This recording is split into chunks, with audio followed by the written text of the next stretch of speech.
nalingi nasalanga nakokaka te o mabe nakoboya yango nakosala na bomoi nanga Yawe limbisanga limbisa Yawe limbisanga nasengi koyo na yo nabo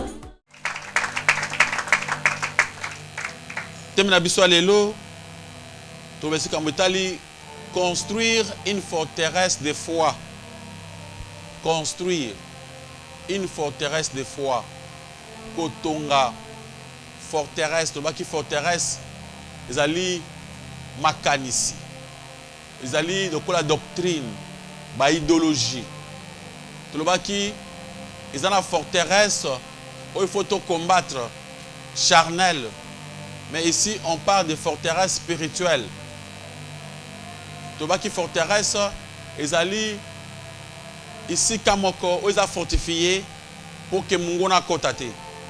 C'est kamoko ils ont fortifié pour que munguna akwa s'emparer nangote. Ce tobaki forteresse ni biso na mukandi à 2 Corinthiens chapitre 10 à partir du verset 4 et 5 lobby nous renversons les forteresses. C'est-à-dire toujours renverser la forteresse, il y a makanisi, il y a charnel. Il y a ma pensée normale. Il y a ma pensée à Bomoto. Il y a ma connaissance première. Nous renversons ces forteresses de nos coutumes. Il y a connaissance Nabiso, il y a Bomoto. Mais Esengelisko Wabi, tous allez que maloba nyonso, makambo nyonso, va penser nyonso, et tout ça, la pensée de Jésus-Christ. Alléluia, alléluia. C'est-à-dire quand nous renversons ces forteresses, ils allaient pour que tout remplacer la connaissance de Dieu. Et cette connaissance de Dieu-là, la façon de faire de Dieu aussi, c'est une forteresse de Dieu. Là, c'est votre lobby, construire une forteresse de foi. Tozu sikoyo, l'ulenge a bonzambe, to lati. Tu bandis pour raisonner. Et comme une forteresse de foi pour que l'ennemi abisoté. Alléluia. Amen, amen. Notre Dieu est une puissante forteresse, un stadel imprenable. C'est-à-dire, Zambé Nabiso Azali, puissance moko, Yamakasi, Yalulenge à se protéger. Amen, amen. Azali makasi, lokola makasi, oye bate la kamboka, oye munguna koki ko pénétrer. Amen, amen. Notre Dieu. Azali puissance. Azali une puissante forteresse. Une stadelle imprenable. C'est-à-dire, oh bakoki ko kotate, bakoki ko forcer te pa munguna. C'est pourquoi tu le dis, il faut construire maintenant cette forteresse de foi. Commencer à vivre, à marcher avec l'idéologie de la foi, la pensée biblique. Dans tout ce que nous faisons, Total Keliboso, on marchait avec notre connaissance, notre façon de voir les choses. Mais avec notre façon de voir les choses, avec la façon du monde, c'est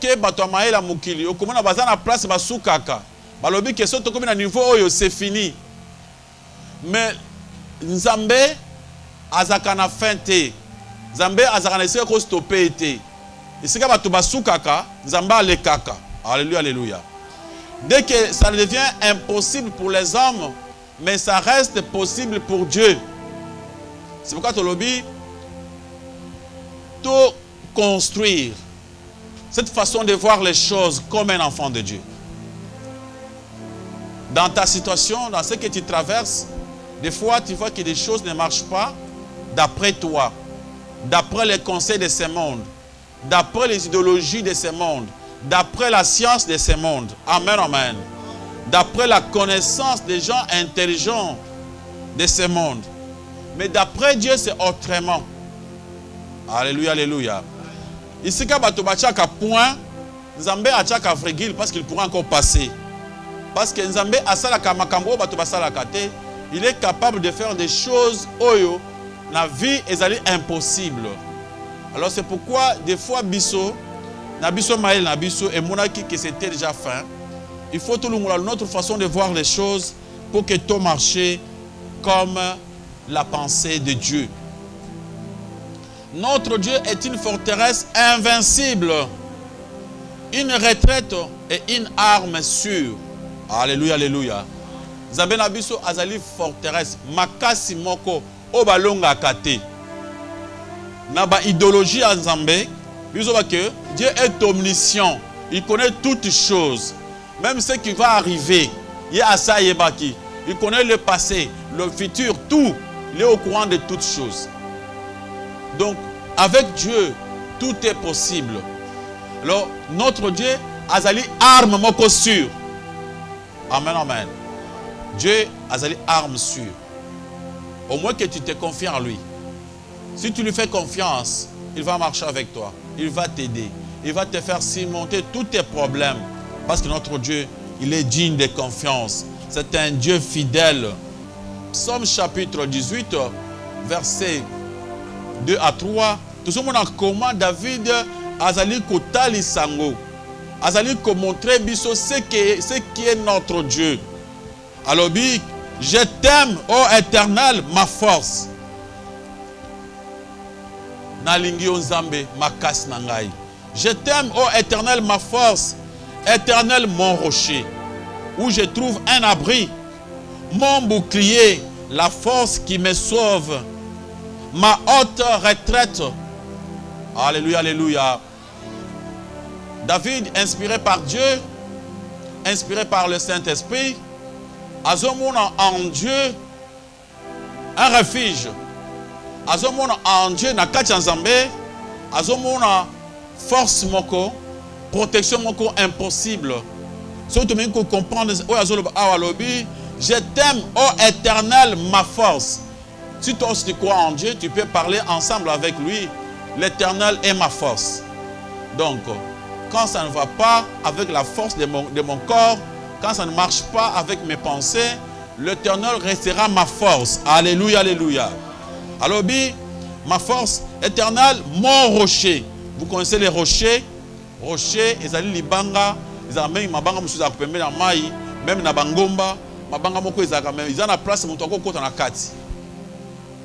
Ça dit sur bazolanda yo kota na kati ya rocher, ils a pas munguna apanza rocher pour na kozwa yo. Alors l'Éternel est mon rocher. David ponaye, ceux qui makamboyi makas akimaka et pas éternel. Akimel na rocher. Rocher wana c'est Dieu. Donc tel que tu es là, quand ça ne marche pas, quand les choses deviennent un peu compliquées, tu peux aussi courir. Courir vers où? Vers l'Éternel. Tu peux te cacher vers où? Vers l'Éternel. Amen, amen. Et tant yo kimi panaye, retraite zasika muntu akendaka pona komi bomba. Amen, amen. Donc quand ça ne marche pas, David a lobby, Dieu est notre retraite, l'Éternel. Donc tu peux aller te cacher chez lui. Tu peux te réfugier. Alléluia. Quand tu es poursuivi par les démons, quand tu es poursuivi par ce monde, tu peux aller te réfugier auprès de l'Éternel. C'est pourquoi tu dois construire une forteresse de foi. C'est-à-dire marcher avec foi. La foi vient de ce qu'on entend. Ce qu'on entend vient de la parole de Dieu. C'est-à-dire la parole que nous avons, tu dois utiliser comme ça force nabiso. Dès que tu awa, David a lobby, l'Éternel est ma force. C'est pour ça que Nzambe na lingio. Na lobby, je t'aime, ô Éternel. Tu l'as dit la fois passée, toutes choses concourent au bien de ceux qui aiment Dieu. Donc quand on aime Dieu, on devient son enfant. Et Dieu va nous protéger. Alors, Nzambe, oh na lingio. Il commence par là, par l'amour de Dieu. Je t'aime, oh Dieu, ma forteresse. Alléluia. Habite ma force. L'Éternel, mon rocher. Je trouve un abri. Mon rocher où je trouve un abri. Ici, quand on a mon bouclier. Quand on parle de bouclier, bouclier, si on comprend bien bouclier, parce que on met en haut, ce qui est bien dans Ephésiens chapitre 6, armes spirituelles. On parle aussi des boucliers de la foi. Bouclier, ezalaka tango basoda romain na tango akala baza so bazobunda baza na eloko moko basimbaka mpo ke flèche tout a été yango eza bouclier. Donc soki amoni bitumba eza makasi omonaka ata osotala ata bafilme moko akala omonaka basoda moko basimbaka eloko moko boye tango bitumba azotia eloko na liboso eza lokola mwana ni moko boye bengango bouclier. C'est-à-dire Nzambe aza bouclier na yo. Tango makambo ezoya makasi olobi Nzambe otie Nzambe liboso. Amen, amen. Alléluia. Acclamons pour la gloire de l'Éternel notre Dieu. Babi, l'Éternel mon bouclier, la force qui me sauve, ma haute retraite, c'est-à-dire bouclier, au kimele panaye, dans tes pensées. On ne peut pas voir Dieu. Dieu, on le voit dans la foi. C'est pourquoi tu lobby construire les forteresses de la foi. Okima na kondima. Pendant que Moukili est en danger, mais toi, tu fuis vers l'Éternel. Tu cours vers lui. Tu le prends comme ton bouclier. Ayez au tien éternel. Écoutez un ensemble. Ce qui est, écoutez un aïe. Il dit, à côté ma kambonayo asumbi yango. Ce qui est dans verset 5. Au comment na zolobanin. Alobi. Naza entouré na makambu ba problème donc les taureaux des problèmes difficiles où ils allaient contourer mais tango est comme lié directement yazo qui m'a vers l'Éternel. Il faut avoir cette habitude d'expliquer à Dieu tes problèmes, de lui montrer. La Bible nous dit ceci, ne vous inquiétez de rien, mais en toutes choses fais voir à Dieu, fais comprendre à Dieu tes problèmes par la prière. Il ne faut pas toujours s'inquiéter, mais il y a une occasion. Au lieu de s'inquiéter, il faut parler à l'Éternel, parler à Dieu, lui dire tes problèmes, l'expliquer. Dieu nous écoute. C'est Dieu qui nous a donné des oreilles. Amen, amen. Il sait écouter, il sait comprendre et il va te protéger. Et tu peux courir auprès de lui. Tu peux courir auprès de lui. Azali abri moko ya malam. Isika ba kimelaka. La haute retraite. Alléluia, alléluia. Amen, amen. Construire les forteresses de la foi. C'est ce que nous allons faire aujourd'hui ensemble avec nos amis. Alors, qui forteresse, il y a des forteresses, il y a Zoto. Le lingue a se protéger à Mukili.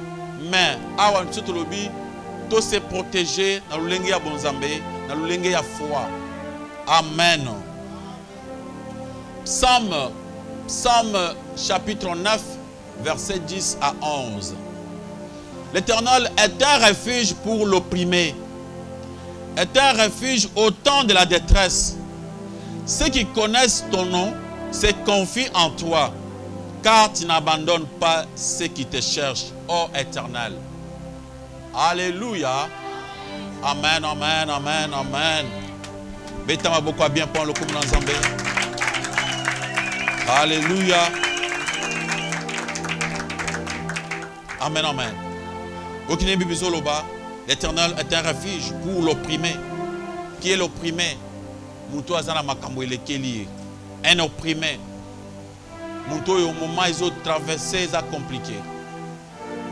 Donc, refuge naïe et Zambé. Peut-être, ou là, il m'a lamuté, ou l'autre, il compliqué. Peut-être, ils ont traversé, ils ont passé, mais il y a moyen, il y a quelqu'un qui est là. C'est auprès de l'Éternel. Il y a un refuge pour Amen, amen. Alors, un refuge au temps de la détresse. Moment il y a passe, moment il y a détresse, moment il y a souffrance. Bien aimé, Zamba la souffrance pour toi bakaye, pour toi lukakaye. Dieu est un refuge au moment il y a détresse. Pour un opprimé, pour un malheureux, Azan a refuge auprès de Dieu. Un refuge au temps de la détresse. Au temps où Makambo,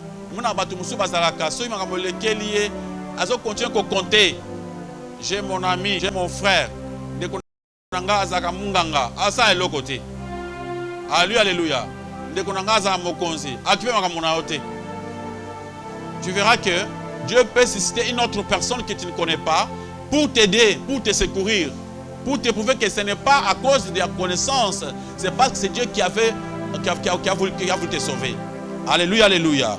Soit balobi, l'Éternel est un refuge pour l'opprimé, un refuge au temps de la détresse. Ceux qui connaissent ton nom se confient en toi. Alléluia, alléluia. Est-ce que tu connais le nom de l'Éternel? Bato bayebi kombo ya Nzambe bakimaka epa na ye. Yo okimaka wapi? Tango makambo eza makasi. Okendaka wapi?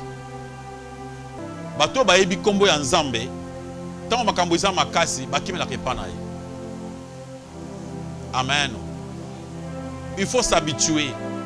Vous avez mon message que quand ça ne va pas, tu cours auprès de Dieu. Seigneur, j'ai besoin de toi, de ton secours. C'est la seule personne qui peut sauver, qui peut aider. Dans ce monde, ils ont des problèmes. Ils tremblent. Alléluia, alléluia. C'est le seul Dieu qui nous a créés. Celui qui nous connaît mieux. Celui qui est capable de nous sauver. Ceux qui te connaissent. Alléluia, alléluia. Oyo baebi Nzambe bakima kepana ye. Yo kimelaka wapi? Tant makambo ezokoma, tant situation ezokoma difficile, okimaka wapi? Otunaka nani? Car tu n'abandonnes pas ceux qui te cherchent. Oh Éternel, Dieu n'abandonne jamais ceux qui le cherchent. C'est ce qui est bien pour le Dieu d'Israël, le Dieu d'Abraham, d'Isaac et de Jacob. C'est un bon Dieu. Chez lui, le problème c'est qu'il n'abandonne pas ceux qui lui cherchent. Lui n'est pas comme d'autres dieux de ce monde. Bazakaso qui vous a un problème, il faut commencer par payer ceci, payer ceci, payer ceci. Non. Nous les chrétiens, notre Dieu a payé le prix. Il a déjà payé le prix de nos péchés. Même ce qu'on sait, on te demande seulement une seule chose, la confession. Tu vas seulement confesser. Tu vas seulement accepter ce que Dieu a déjà fait pour vous. Quand nous sommes là, on n'est pas là pour donner encore des offrandes. Hébreux chapitre 10, verset 18 dit ceci. Là où il y a le pardon de péché, il n'y a plus encore d'offrande pour le péché. Donc, notre Dieu, c'est un Dieu très bon.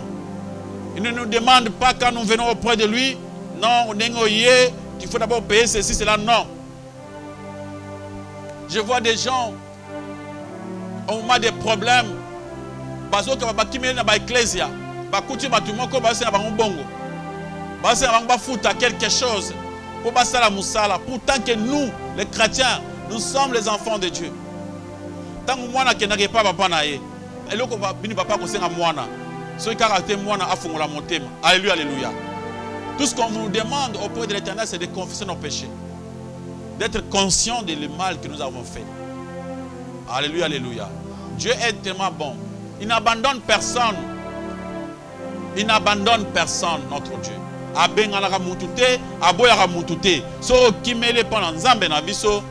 Directement aux Anaïam.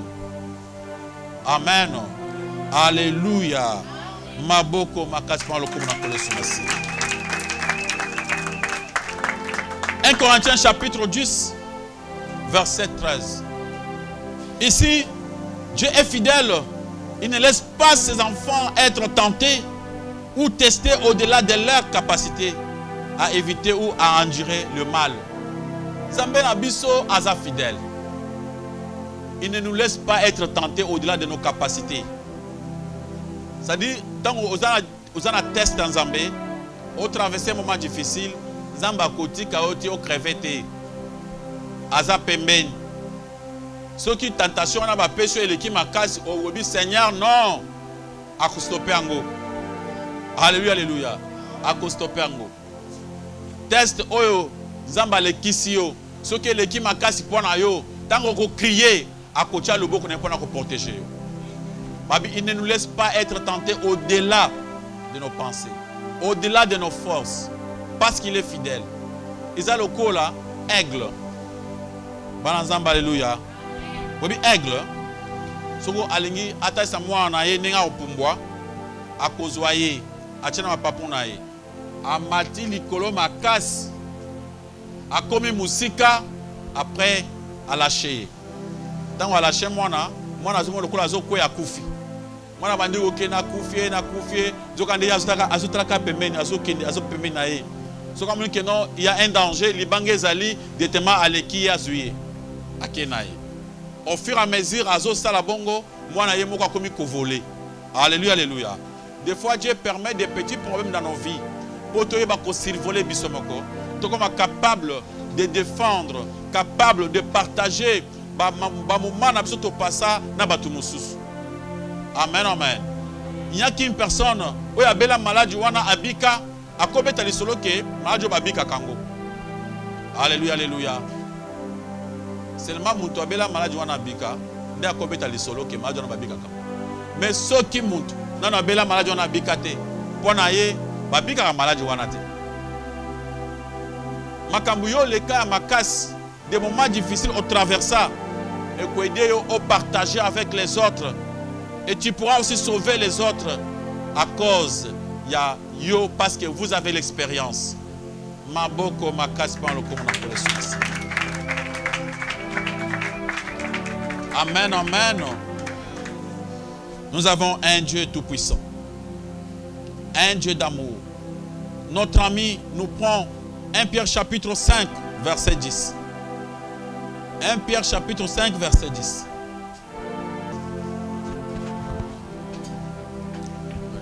Pierre chapitre 5 verset 10. Nous lisons au nom de Jésus-Christ. Le Dieu de toute grâce qui vous a appelé en Christ à sa gloire éternelle, après que vous aurez souffert un peu de temps, vous perfectionnera lui-même, vous affermira, vous fortifiera, vous rendra inébranlable. Maboko makasi pan lokumu na nkole sumasia. Okindenge babibe soloba. Nzamba lobi nzambe ya mawa. Sima ya konyoko mamuke. Sima ya koleka na pasi muke. Ye moko akozwa biso, ako fortifier biso. Ako pesa biso makasi. Dieu va te fortifier. O koma fort à cause ya makambo moni, à cause ya bapasi, à cause ya mitungisi. Mukolo moko, muntu moko ko epa na yo na makambo lokola ya yo. Oko yebise ke yawe eza muke ngana mona koleka wana. Oko expliquer, oko pese courage, oko encourager. Amen bana nzambe. Mukolo moko oko koma liboso ya makambo mususu ya boye. Obangi yango te. Olobi makambo na lekango la fois passée les cas de l'opé koleka. C'est pourquoi Tolobi il faut construire une forteresse de foi. La forteresse de foi. Si on peut encore lire dans le livre de Psaume chapitre 139 verset 1 à 10, toi tu peux lire ça à la maison. Au comment David Azoloba que Nzambe ayebi malam.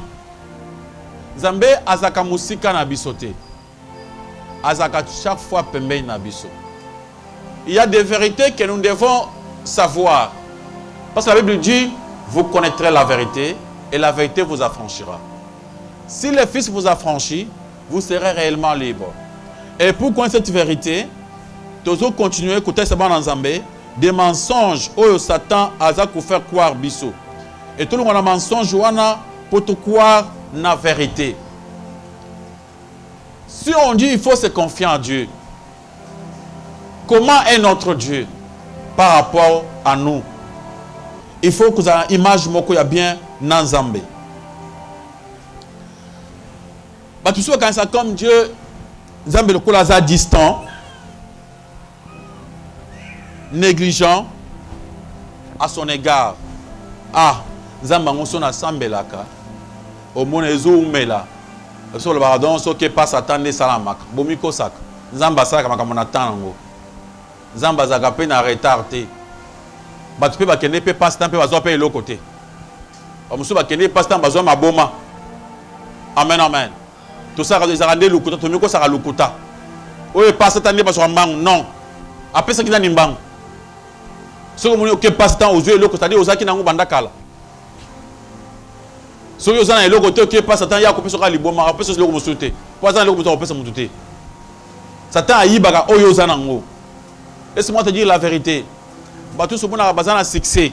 Ils allaient à Nyons, on a pas besoin de zanango. Zame muto apisa succès wana. Parce que comme ami, l'élévation ne vient ni de l'Orient ni de l'Occident. Mais l'élévation vient de qui? De Dieu. Alléluia, alléluia. Batu subuna kabaza élevé wana nzame muto élevé ki bango. Attends, à ça de qui c'est parce que ça m'a été à comprendre que qui si wana muto ya ko protéger. Bah ça qui c'est après. Au moment où on a mbongo comme un pouvoir, il faut pas protéger yo. Mais avant wana kuza ozo pouvoir même wana sans que ça la kiss. Amen amen. Alléluia alléluia. So kiss moko ça ki bato basali kiss on a besoin pouvoir mais les bato so basala kango. Parce que dans le monde politique tout est permis. Alors bato il faut pas s'appeler kiss on a besoin ngo. C'est pour te faire croire que l'élévation, si tu es béni c'est Dieu. Il ne faut pas penser que non, bato bazo prendre la main et prendre Satan non. Dieu bénit et trop vite. Alléluia, alléluia. Amen, amen. Acclamons pour la gloire éternelle de notre Dieu.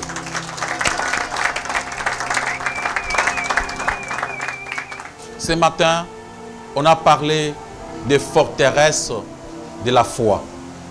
Le premier pensée, première connaissance, autour de la vie, expérience ya bomoto. Et c'est là qui va forteresse charnelle. Maintenant, aujourd'hui, il faut toujours la forteresse de la foi. C'est-à-dire commencer à penser comme Jésus. Commencer à penser comme la Bible. Commencer à voir ce que Dieu a dit à propos de nous dans sa parole. Ce que nous sommes vraiment aux yeux de Dieu. Commencer à regarder nos problèmes, les considérer, les vérifier, les garder, agir d'après la parole de Dieu. Au tel makambozo traversé, au tel par rapport à la parole de Dieu, on s'est posé question, est-ce que makamboyo ils ont réussite ou bien ils allaient échec? Oui, ils allaient échec pour la maïle nanga, pour la bateau mokili, pour la bateau maïle, pour la bateau science. Mais en réalité, avec Dieu, ça sera possible. Alléluia, alléluia. Alors, prendre votre manière de penser, pour dominer la façon de penser à Jésus-Christ. Tu prends tes problèmes au mesurango na grandeur Yanzambe. Quand tu regardes les Goliaths de ta vie, tu les compares par rapport à Jésus. Et tu verras que Jésus-Christ est plus grand que les Goliaths de ta vie. L'ennemi suprême, oiseau tungisayo. Et tant que ozana momaya bangwas, momaya ba panique, momaya ba problème, tant que ozomona kobanga lié comme la yo. Et tant que tu compares makambo par rapport à Maël à Bonzambe, tu verras que c'est possible que Olonga, parce que Dieu a la possibilité à makambo nyos. Amen, amen.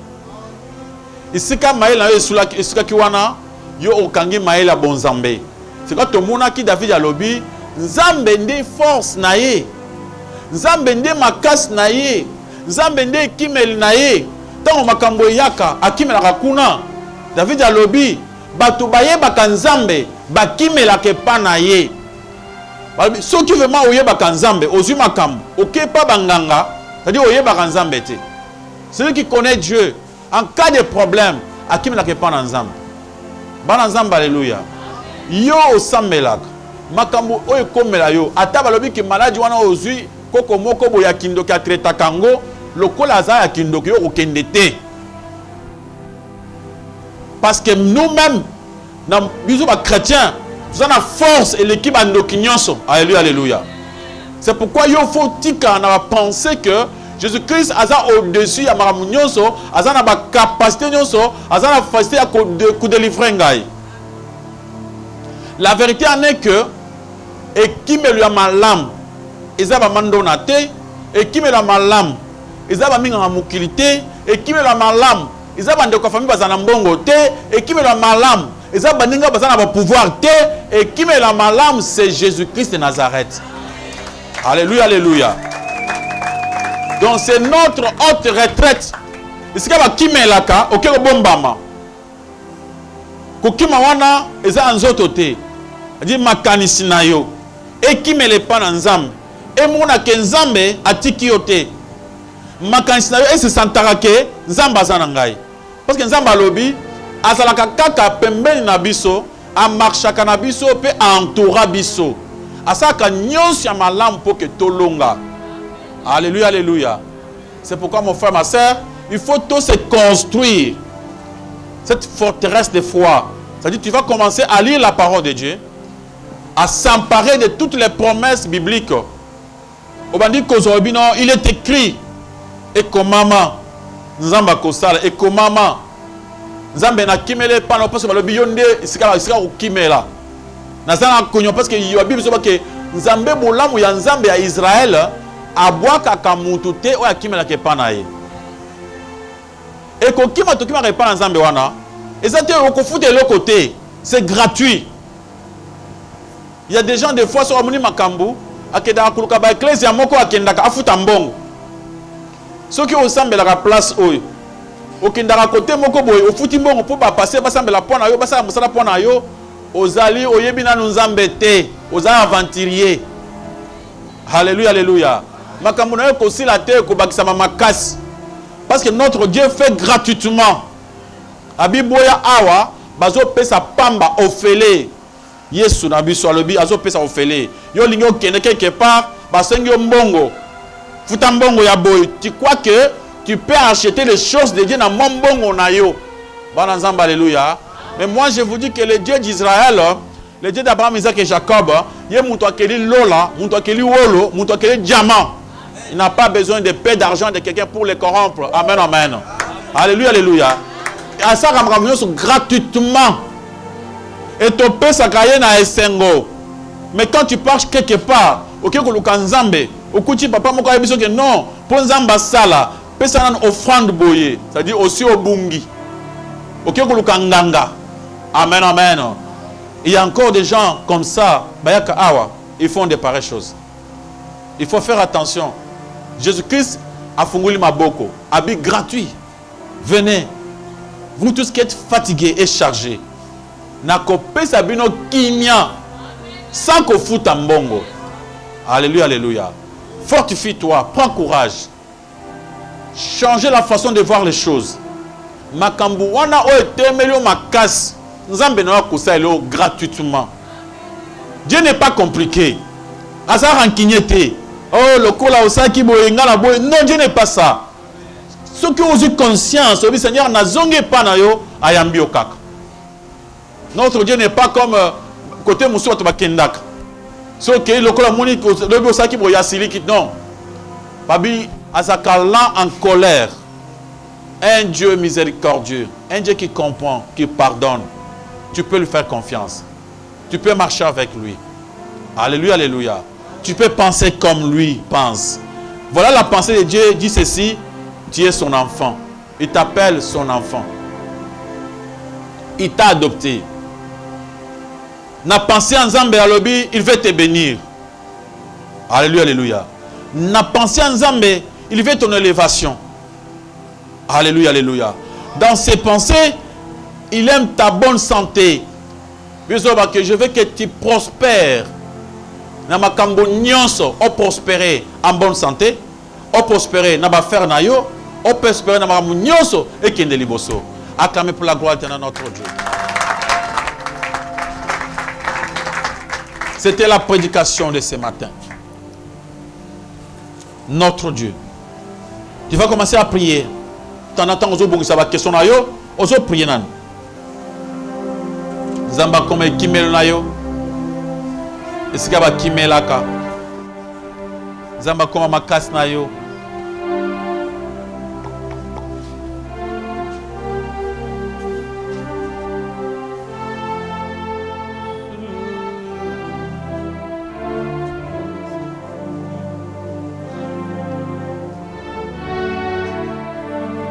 Zambela, mon frère, ma soeur. Obana comme on a refuge et pas dans Zambé. Obana comme on a refuge en Jésus-Christ. Que l'Éternel te fasse grâce. Yo olinginga notre Dieu. Oh talisi nzela yemba alléluia. Nalingi kolo ye Yesu. Alléluia na Yesu. Quel est notre Dieu? Nalingi kolo ye Yesu.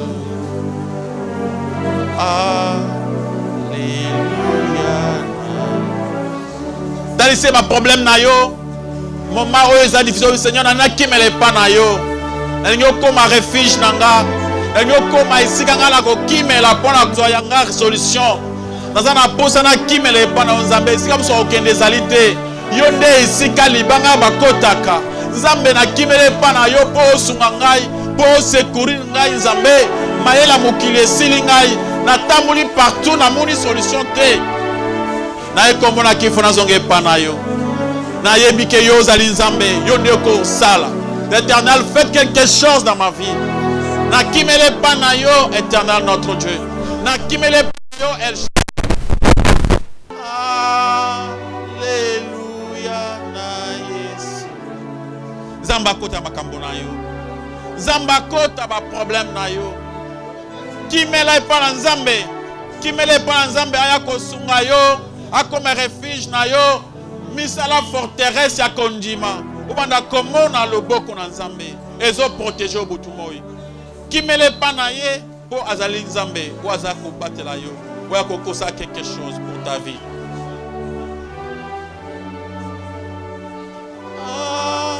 Alléluia na Yesu.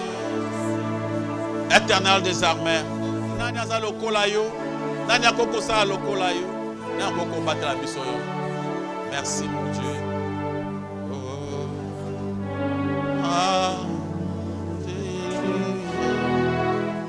Maboko makasi par le commandant collé sur ma scie.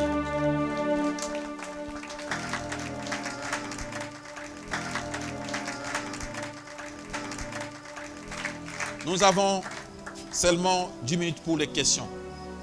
Si pasteur na tuna mtuna boy. Pasteur eza muntu mususu ayebi ke likambo nazo sala eza mabe. Mais omona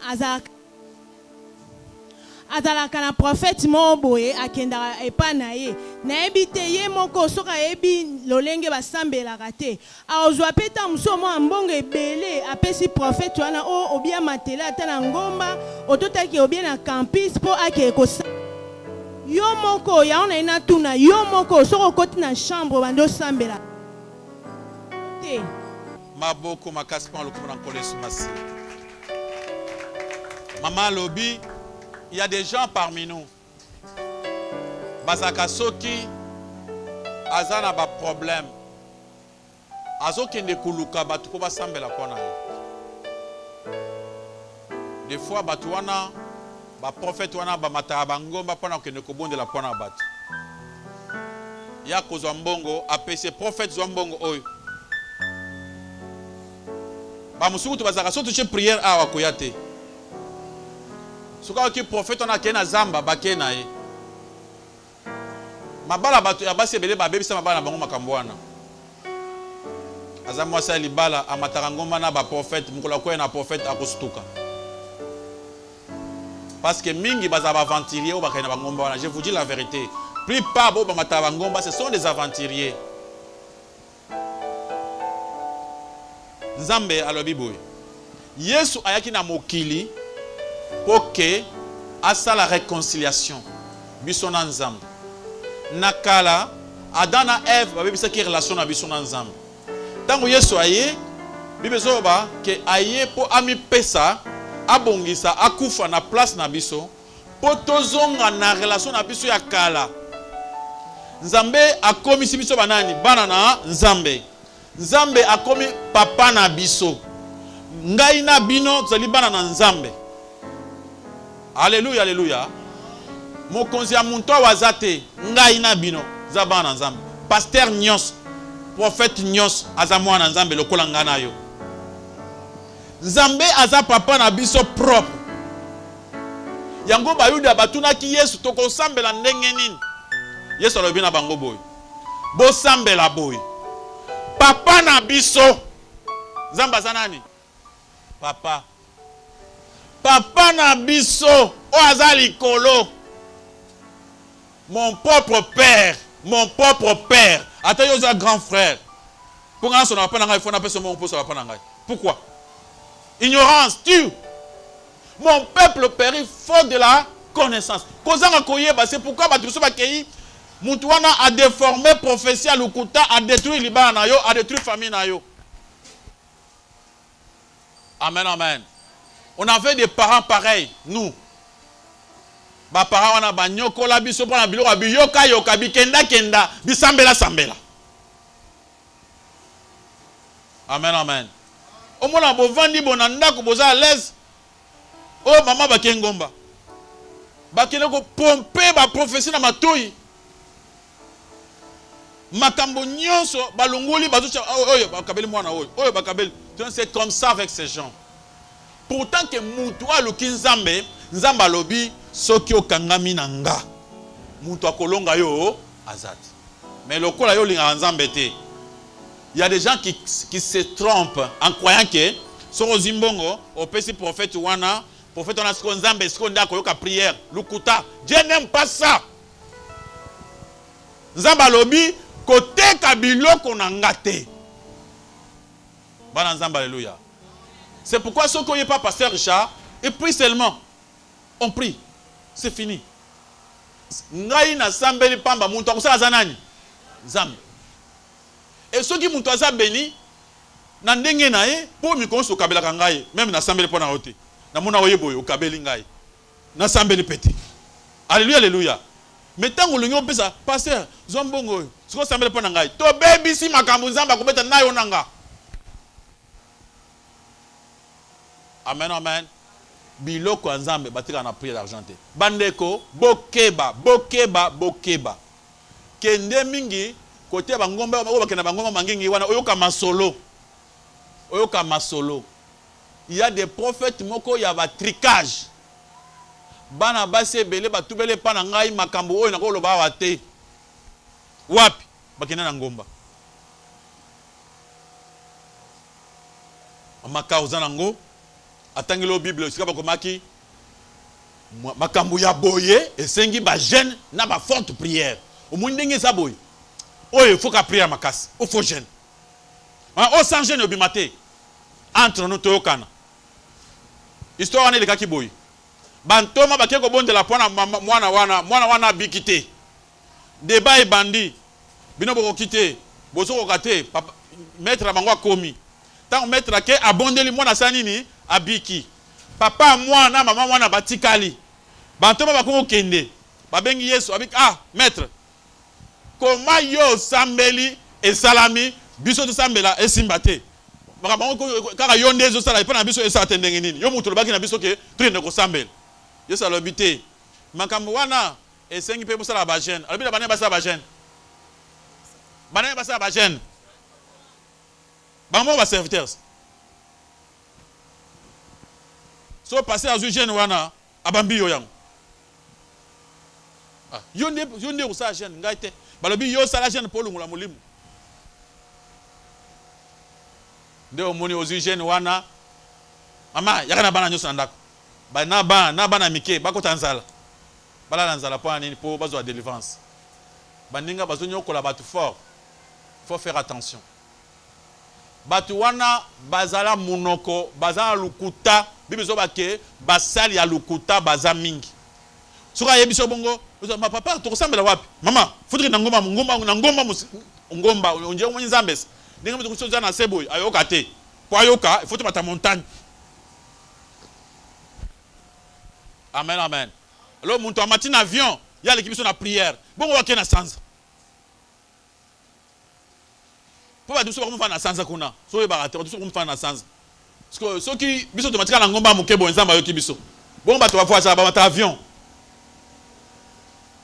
Et ça les conception moko erronée. So ba le bingomba na prière zaka ngomba ça veut dire prière ko sambela kaka. Yesu alobi na mukanda ya Jean chapitre 4. Ba lobi moment ya ko sambela na ngomba esesa nini? Moment ya kokende bangomba ko voyager kokende na kasi boyo pona ko sambela fona voyager et c'est si là tokomi kosambela nzambe en vérité et en esprit. Dieu aime ceux qui veulent prier en vérité et comment? En esprit. Molimo na yo kaka. Oluki nzambe na ba pensée. Uvandika na ndako na boy. Nzambe na ngai sala. Okomona nzambe akiti apeso na mbote bosololi. Alléluia. Amen, amen. Okosentir présence na ye. D'abord, boya bato ba peso ba prophétie mikolo nyonso. Nzambe soki problème ezali, ye moko akoyebisa yo. Ngana boya ko totebisa na biloko wana. Po ngai moko chaque jour na mona ka bato nyonso awa. Aye papa le nzambe ayebisa nga boy. Mais yo wana pe ayebisa yos. Nani vraiment bana to vanda amuna ndo tote. Azala wa. Alléluia, alléluia. Dieu parle tantôt d'une manière, tantôt d'une autre. Nzamba lobaka okoyoka ye. So va mettre ta porte. Papa yebisa ngai. Nzamba lobi te. Ah nzamba lobi bano baza bandoki. Akabule na bana. Nzamba lobi mubali na bandikisi. Moi si ozana ndako wana a très dangereux pour na yo. Omoni ma musiko ba yebiso pa bandoki. Parce que OK retourna bango ba question. Encore une question. Merci beaucoup, pasteur, pour la parole. Pasteur, on a une question parce que lobby, biloko nanzambe zali gratuit. Pasteur, il y a un musicien abina tunele boye. Pour na ba musicien oyo bate kaka donc dans onzambe a pesa bango. Vu que nous te biso awa parole de Dieu pour nos construire zali gratuit. Bango batiara ba paf pour na ba tuba kota na ba concert na bango batika ka musique na bango et pourtant nzambe pesa ki bango ofele. Olobinini ponango. Et puis deuxième question Isali, s'il faut construire ba forteresse ou ya foi, est-ce que Isaka kana foi nde ko construire ango ou bien Isape na biloko mususu lokola mai, lokola baji, lokola batumsu ba baptiza foi na bango na bikeko, na ba chapelet, est-ce que wana pe ko construire foi mutu? Merci beaucoup. Maboko makas pa lokuma na kolesu masia. Un musicien tango azoyemba pamba une église ou bien commis quelque part azoyemba batusu bazoyemba des fois ba misusu bazaka baloba ke nga na zuvi na ngamos na pesi na musique mais au salaire erreur pona kozwa vino yo mobimba ko pesa na musique ya nzambe yo sa su musalate parce que bible zoloba ke ba frère nyonso ba travailler balongoli te ba frère ba yemba bango ba yemba ba travailler te ka o ba yemba te ba frère nyonso ba sa nini va travailler. Mais ceux qui ont côté à l'université, au stade cours à musique, au commis Moussa Nayo, à ce moment-là, aux appels à côté Moussa appelle Mamsou Liban. Ceux qui, par exemple, aux yeux producteurs, à sali cassette, à sali CD, à dépenser un bon on a eu, on a marché pour la côté, ce n'est pas mauvais. Parce que vous avez la musique, vous avez le support, vous avez musique. Batie musique na support wana ba dépenser bon pour na kosumba yango. C'est pourquoi bazo teka support wana. Ba teka musique te. Mais ce qui un producteur à ebisio to rozwa na place kuna na côté ya Pullman kuna to ko cha droit d'entrée $50, $20, $30, $100 wana okomi na bangambo mususu. Wana ekomi makamuna nzambe jamais na mona pasteur moko quelque part a droit d'entrée. Pourquoi pour na yoba pesa mbongo? Eza orgueil.